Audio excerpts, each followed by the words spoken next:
The moment you are born, your first gods are your parents. You come into the world knowing nothing else. You want to make them happy. They talk about your future before you haven't even had the chance to live it.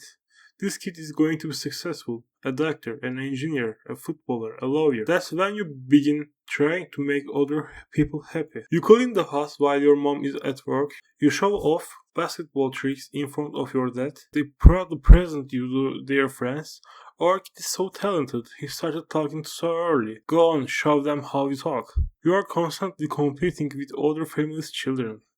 But that's only the beginning. Then you start school. Now your God is not just your parents, it's your teacher too.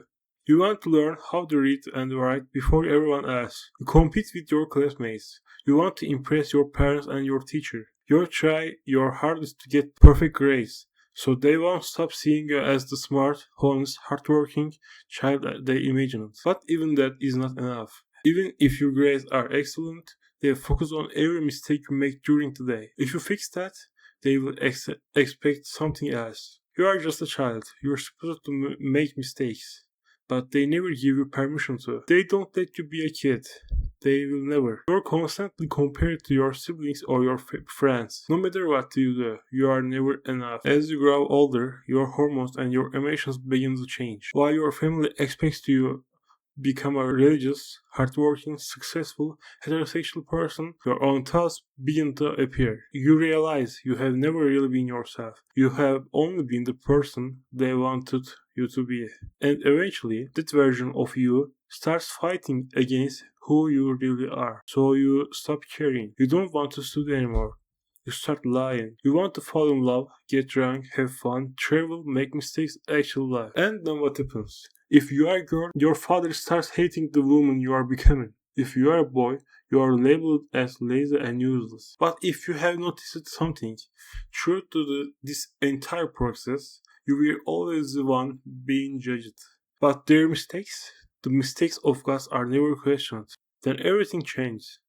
You are no longer the person you thought you were as a child, or the person they forced you to become. That's why you feel guilty. Now your gods are your friends and your social circle. You want attention, you want to stand out, to prove you're different, to be strong, to have sex, to smoke, to party all night, to listen to music, to fight, to feel something, to feel everything. As this happens, your relationship with your old god slowly falls apart. I don't know why, but human beings are desperate for attention, and so am I. When you reach your 20s, you feel like everything has slipped through your hands.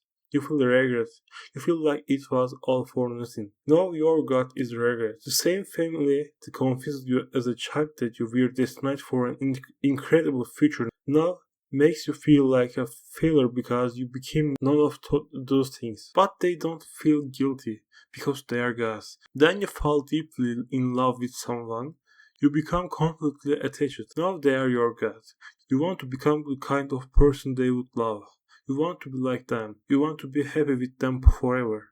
They manipulate you, but they so gently, so innocently that you never notice. That's what you need to understand. Gods are not innocent. Eventually pain and sorrow wear you down, but know this.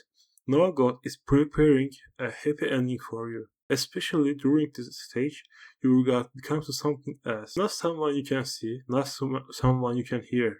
It's inside you because it makes you create things. It makes you repeat the same mistakes. Your addictions, your focus, your will to live the day all begin to fall apart. That God is dopamine.